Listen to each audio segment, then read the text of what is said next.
Welcome to Pro Tips. Please like, share and subscribe.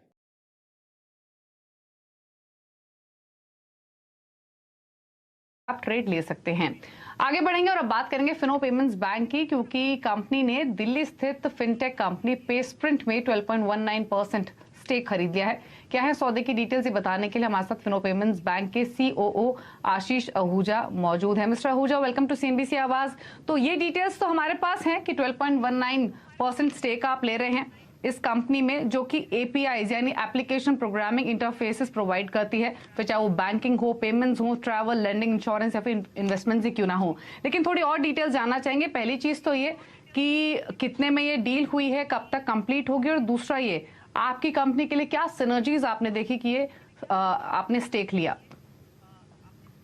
सबसे पहले Diwali ji, thank you so much. I would like to thank CNBC Awaaz हमको अपने show पे बुलाने के लिए। डील का स्ट्रक्चर जैसे आपने बिल्कुल ठीक बोला है कि फिनो पेमेंट्स बैंक एक ऑल कैश डील के अंदर एक इक्विटी स्टेक ले रही है 12.9% की पेस्प्रिंट के अंदर, और इसका this is the deal contour. और इसके बाद हम इसको मोटा मोटा आई थिंक नेक्स्ट 1 मंथ के अंदर जो एग्रीमेंट और बाकी जो प्रोसेस है महीने 1.5 महीने के अंदर इसको क्लोज कर देंगे। So that is as far as the deal contours हैं इसके।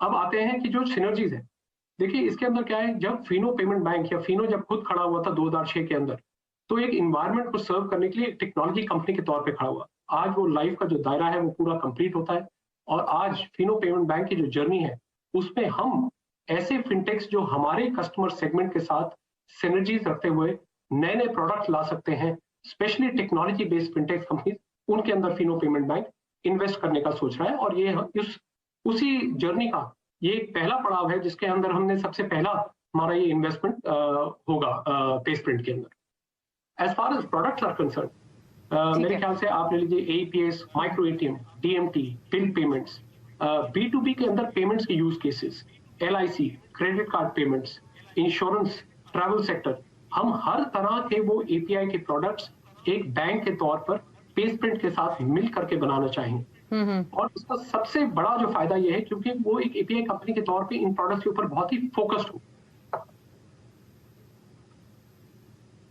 ठीक है।